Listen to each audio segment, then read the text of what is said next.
Avionics master switch. Okay, so what this is, we have two master switches. That's our Master, avionics. and This then is your our battery. main. So our avionics controls this stuff. This stuff's somewhat fragile. Okay. When it comes to electricity. So we want to make sure it's off because we're not going to start the aircraft with it on and power slamming into these things. We want the aircraft to be stabilized, voltage regulator to do its thing.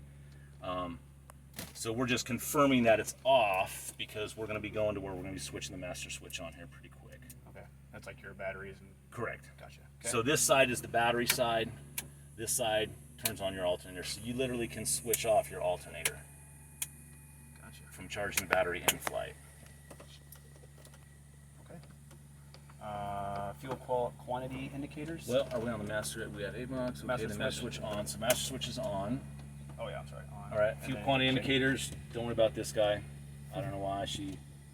The aviation regulation basically states that for these to be allowed to be in service in an aircraft, they have to read accurately when the fuel tanks are empty, which has always been a joke in aviation because it's pretty easy to figure out when it's empty because that thing up front stops. So that's Right. pretty awesome that that's the only place that you want them to actually read accurately. But anyway, that's normal for our red tank.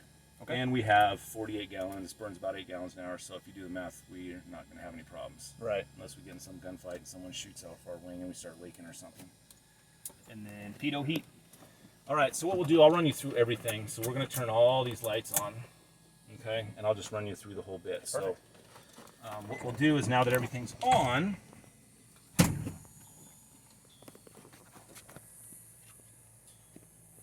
we'll start out here.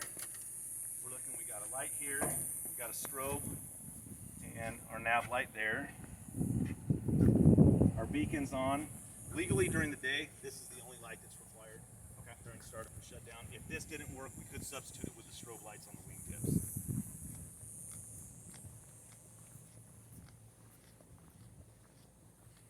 So we got our strobe, nav light's still working, landing light's still working. We've got two more up front. Here, and since airspeed is very, very critical, you touch this and feel it's already got pretty hot. That's in case you get into ice and ice starts to form, we can melt it off. And go back to that side, we'll poke in here with you. Then we're just going to shut everything down. And then, Strobe and beacon, we did that. we already checked Headlights, everything. yep, all instrument lights on. Okay, and then flaps. These are flaps, so watch your head right behind you. The flaps will come down. We use these on landing. It slows us down, extra drag, and allows us to keep a steeper descent without picking up airspeed. Okay. Master switch.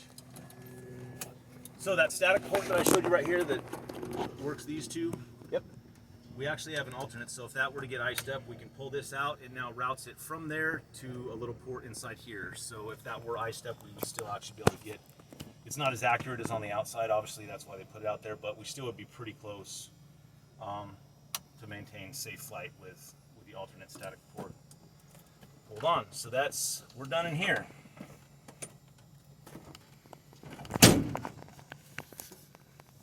You want to let Mom know you got surprised? Yeah, to say the least. Thought I was hanging cabinets. That's the one he told you, huh? Yeah. Yeah, don't worry, I didn't want to hang cabinets today either. I was like, I don't want to, but I Yeah, will. this is way better than hanging cabinets. Yeah, for sure. So this is our baggage door. Whatever you want back there, we just make sure it's locked. Okay. So that's where we'll start and where we go from there. So we're just looking, this is our ELT. If this plane were to crash, it gets jolted enough, it will start sending out a signal. Okay. They're old technology, they're not the 406. So for you guys, it's a pain in the ass if we go out in the middle of nowhere because you're just getting basically a radio beacon signal instead of an actual location where we're at. The newer ones, they're converting them over now. As those fail, that they're requiring those. So those are going to be for our transponders and so forth. Basically the tattletale button. Okay. They know where we're at, how high we're at. GPS is basically telling the It didn't used to be GPS, but they had what's called ADS-B out that was mandated by January 2020 this year. That yes, now the transponders actually are connected to GPS signals, so they get a GPS signal in our altitude and so forth so I can ping it and tell us where we're at, how fast we're going, Exactly. airspeed. these guys will know where we're at when we say we're southwest. They know where we're at. They know where southwest we are at and all that good stuff. These are your communication radio antennas. We do have 2 communication radios and 2 navigation radios. The small one that's kind of somewhat flush, that's your GPS antenna. Okay. Yeah. And then this V antenna is for a VOR. So they have radio beacons. They still actually have some. They're kind of going away, but it's hard to describe completely to get it. But it's basically just a radio beacon on the ground that sends out a radio signal in 360 degrees, so all the way through. And you can actually navigate and find out where you're at on the chart by using what we call the nav radio, getting a signal from the VOR and figure out which one of those radials that you're on and where you're at. So you can track little airways, kind of go off of, they go off the VOR, so you can actually track yourself on an airway, and so forth. But that's what that little V there is for. Tail tie down. That's already done. Here, you don't have to be an expert in aviation. Just be an expert in seeing something that looks like it's broke. Right. Not even an expert. So I mean, we're really just looking. You know, is there missing screws? Is something bent? Is something torn up? Anything we can see, you know, through here.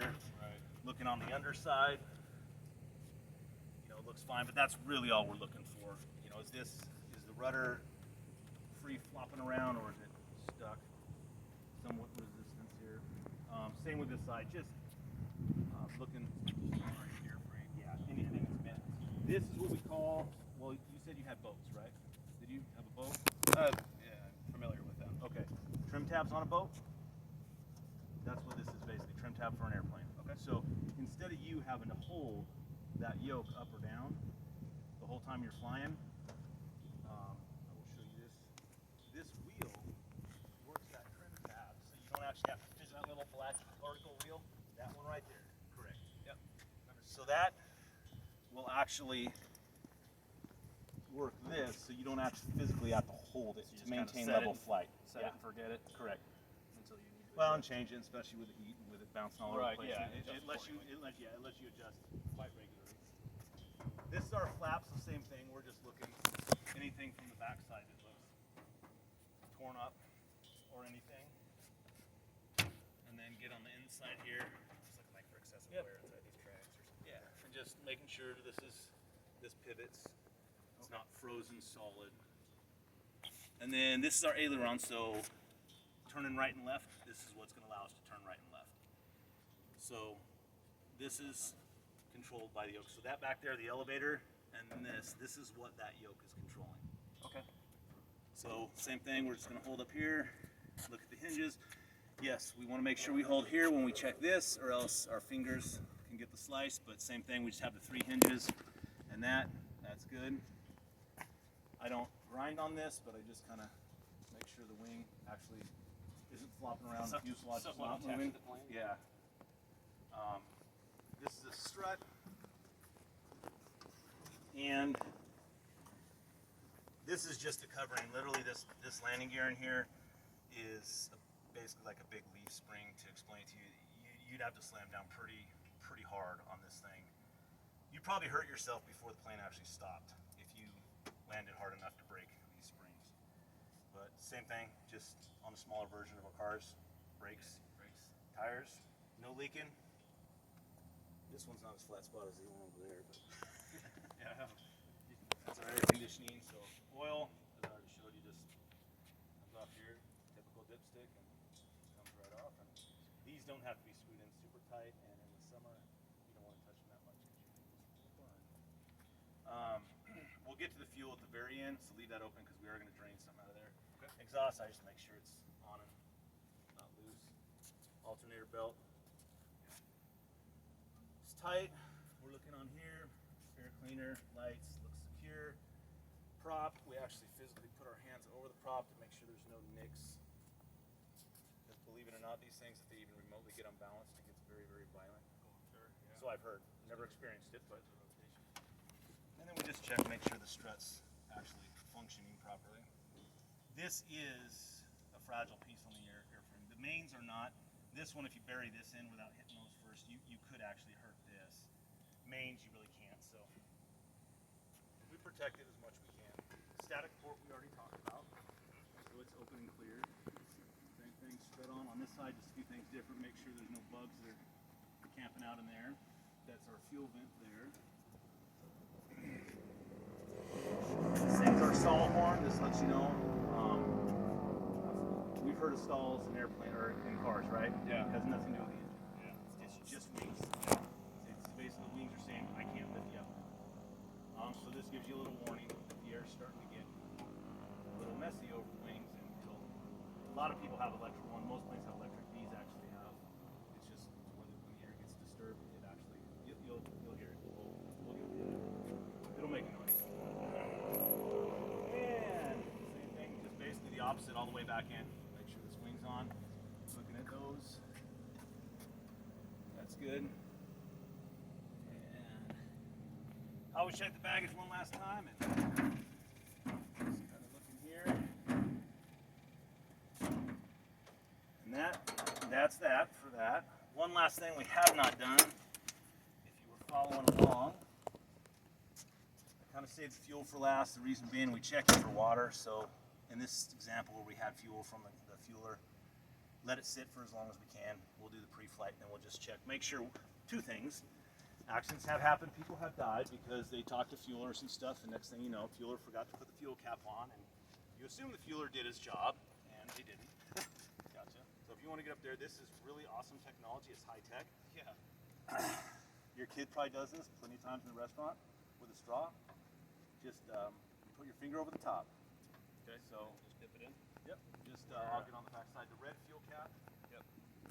Just take it off, and you clip that down. Put your finger on it. Extremely high tech. But I guess the more low tech we have, the less chance we have of breaking, right? True. It works better than the fuel gauge in there, I'll tell you that. That's all like fuel to me. All right, so we're kind of checking for quantity too. If you notice, there's. Yeah, it's kind of leaking down, but yeah. But on this one, you can kind of poke your nose in there, and I'm sure you probably see fuel at the top. Kind of fill it up. Yep. Yeah. So we're good. I'm just showing you how you can actually measure the fuel, because you don't always go out. Unlike cars, just because this has 4 seats doesn't mean we're flying with 4 seats. So for example, if we had one more of me and all 4 of us jumped in this plane with full fuel, we're overweight. Okay. So planes are not like cars. You can't pile them in as much as you can fit and be okay.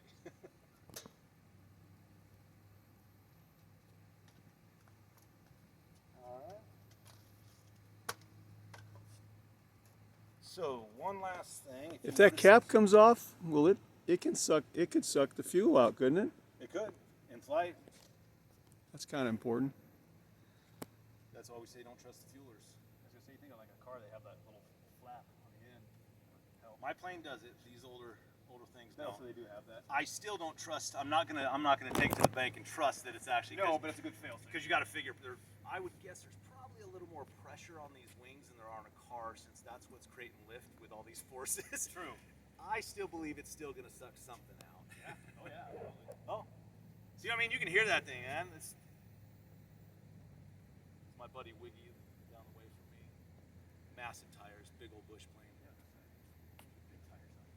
Massively. I've flown in there with him. It's like you can feel when you touch down, you can feel the wheels like move. There's so much rubber just stop on the ground. It's ridiculous. Those tires do not like pavement. They want dirt. So if you look in here, see that white thing? Pull that up and watch your feet, because it's gonna piss out fuel at the bottom. I'll explain what that is. That's cool. Just shut it off. So what that is the bottom collector for the fuel in the engine. So if there's any water, that's going to be the low point there. Okay. Yeah, because of the specific thread. So that's, we just kicked out water there. We have 2 more things with water, but 1 more time with fuel. So 1 more time with fuel on that side.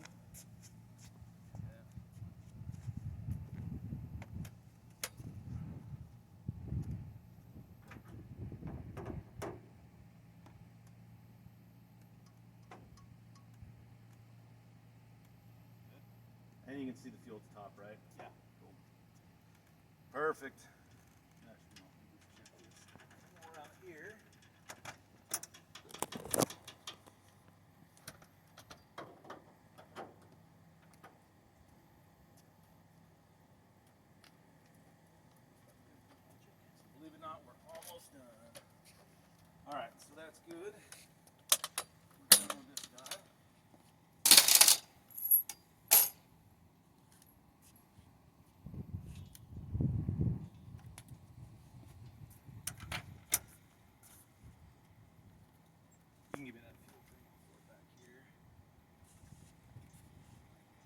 last thing that we have, the older planes just have a sump for the fuel.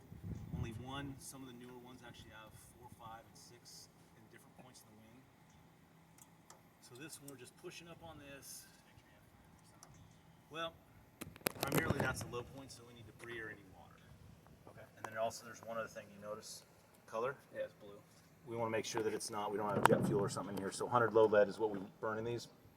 So And so they dye each fuel. correct. Yes. So 100 low lead is blue, and then others are Correct. red or And then if they end up yellow or- mixing, they go to clear. Okay. So that is, we're just making sure we got the fuel in there. Same thing on this side.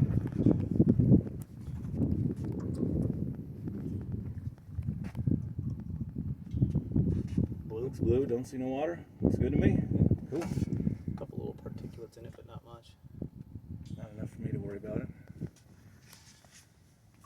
It evaporates pretty quick. Yeah. All right, so restroom break or anything like that before we get rolling? No. Good. All right. You can go ahead and I'll get my stuff off that seat. You can get on that seat. Grab my water. All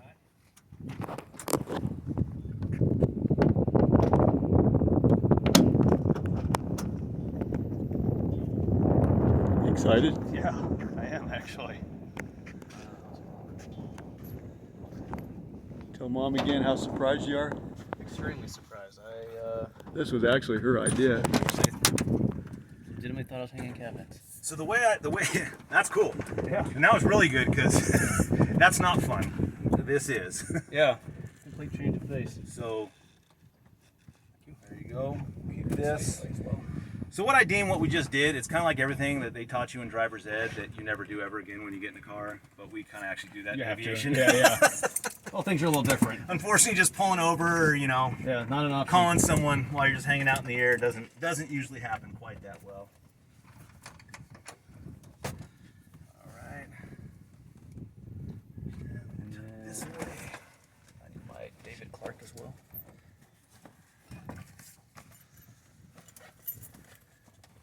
So we'll just go ahead and leave any specific place you'd like to check out, or nope, nothing. I'll let you take the helm. All right.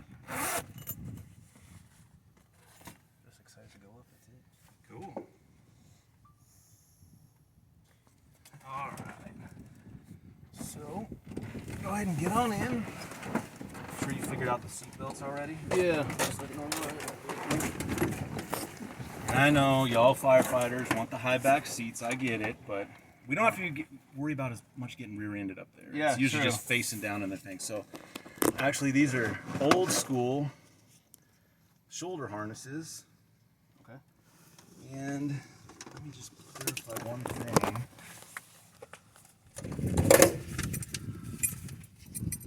Ooh, I made a mistake. I actually don't have the plane right now. Someone else has it. Oh. Are you going up? Yeah. Oh, jeez. So, nice meeting you. Yeah. Enjoy your flight. Thanks. All right. All right, let's do this. Instantly got a little more worried. Well, you should be. We had to hurry it up. This has been going on since September. Jeez.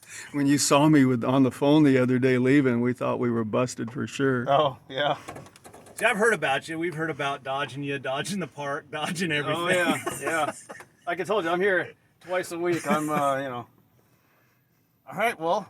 All right. Thank you, Jacob. You guys go rock and roll. Thanks. Have a good time. Thanks, yeah.